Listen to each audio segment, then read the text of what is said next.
Hi, how's it going? Got your Kripp here tonight. Finally. It has been a while.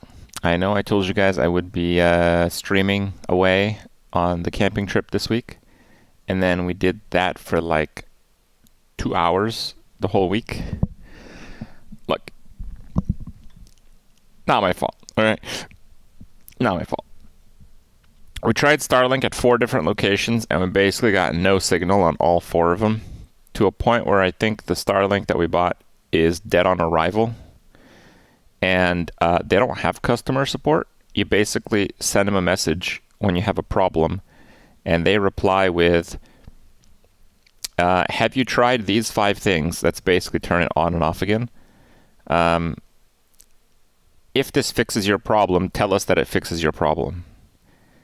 And there's nothing like if it doesn't fix your problem. So I think they send you that message and then do fuck all for like a week. I read up on Reddit that people sometimes get their ticket replied to a month later. It doesn't work. It doesn't do anything. It's garbage. It has as good of a signal as my Coca-Cola can. Doesn't even connect to a satellite. Same internet. Seems legit, yeah. Yeah, so that thing is garbage. The one stream we did on our data plan, and it like nuked the data plan. We like maxed it out, and it kind of started throttling. So that was basically a one of. We didn't have Wi-Fi any campsite that was any good. We had Starlink from one of them, which is the one that I posted on Twitter. That was not my Starlink. That was the campsite Starlink, but it was also garbage. And like 3 days ago, we went on a kayak trip. I mean, it was supposed to be like, you know, this crazy like half day, 5 hour, canoe trip. And what happened is the tour guide was like taking a photo of something, and Rania was taking a photo of something, and our canoes were pretty close, but they were going like this, and I was going like this, and then we were like meeting up, so I started turning, and we were almost parallel, and I like tried to use the oar to kind of push their canoe away a little bit. But I think what happened is the other tour guide, I think he did the same thing, and he kind of pushed down on the front of our canoe, and our canoe tipped over. So we ended up in the lake. Yeah, we capsized. And this was like 10 minutes in this like 5 or 6 hour tour. But it capsized in an area that was like 5.5, maybe 5 foot of water. Like it wasn't too deep. I could stand up. So here's what I did. Okay, I made sure Anya was okay. She was okay. She was like really startled and shit. So she was okay. I grabbed her backpack from under the water. I put it in their boat. I took the phone out of my pocket. I put it in their boat. And I held on to their canoe so it wouldn't dip in the water. But Anya lost her phone in the meantime. And that's our main phone. That's the phone that we have all our shit on. That's the phone that we stream on. That was in the water someplace. I don't know where that went, because I mean that was kind of far away from me. And by the time she realized her phone was gone, you know, we had shifted around a little bit. Like, you know, first priorities, you make sure everyone is okay. So that's what I did. I was pretty level-headed. I wasn't really, you know, scared or anything. I was all right. But yeah, not the same for all parties involved. Anyway. So you can't really have 3 people. They're pretty small canoes. So the next thing I did is, well, you know, Rania is starting to like be not okay, because, you know, she gets a little bit like uneasy, probably as most people would, if you know, it's like murky water in the lake and all that shit.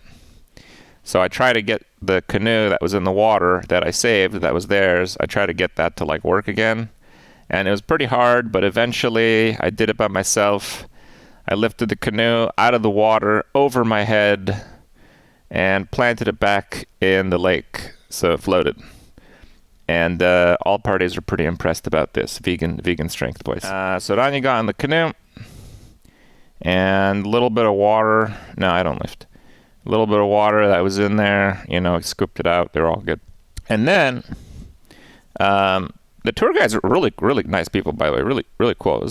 Overall, the experience is pretty fun. I mean, it was an adventure. But it was pretty fun. So we started looking for the iPhone because we have like authenticators, sensitive data, NDA shit. Like that thing cannot go in the hands of anyone else. Okay.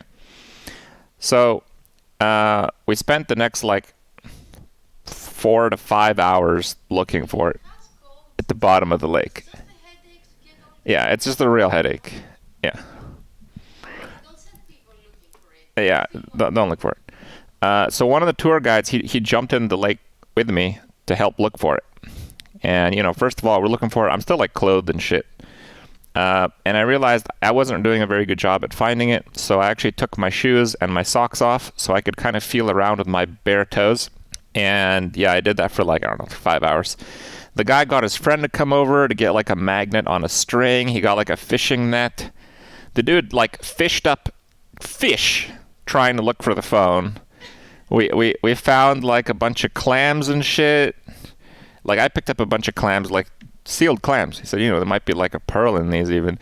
He didn't realize those clams were still around because it's a Native American area, and it's very natural and stuff. It's not min-max, fisheries that kind of fuck up the environment. No, it's a natural place, and he's like, oh shit, this place is actually amazing to find clams. So I found a bunch of clam stuff, but yeah, no iPhone.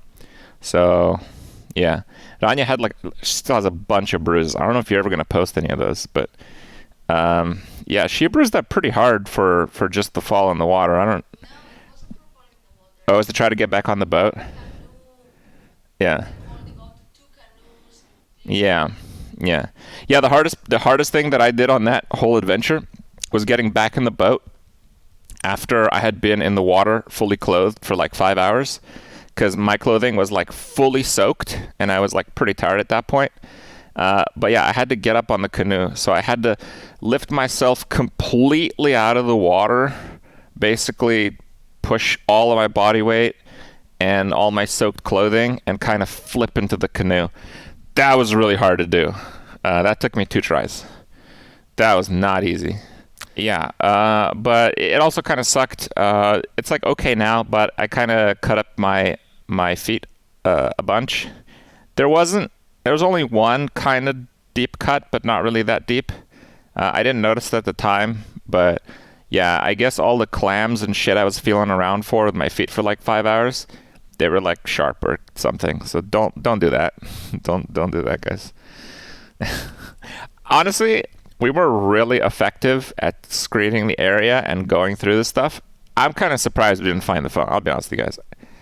I really thought we'd find the phone. Our system was pretty good. We were pretty thorough. I don't know where the fuck that phone went. But yeah, we didn't find the phone. She has a waterproof case, but she literally had it out to take photos. What? Yeah, she had the car key in the waterproof case, so we didn't lose anything else, and that made it at least manageable. We didn't lose car keys. I saved the backpack that had a lot of other stuff. I saved the other phone that we had because that was in my pocket, and I got that into their boat right away.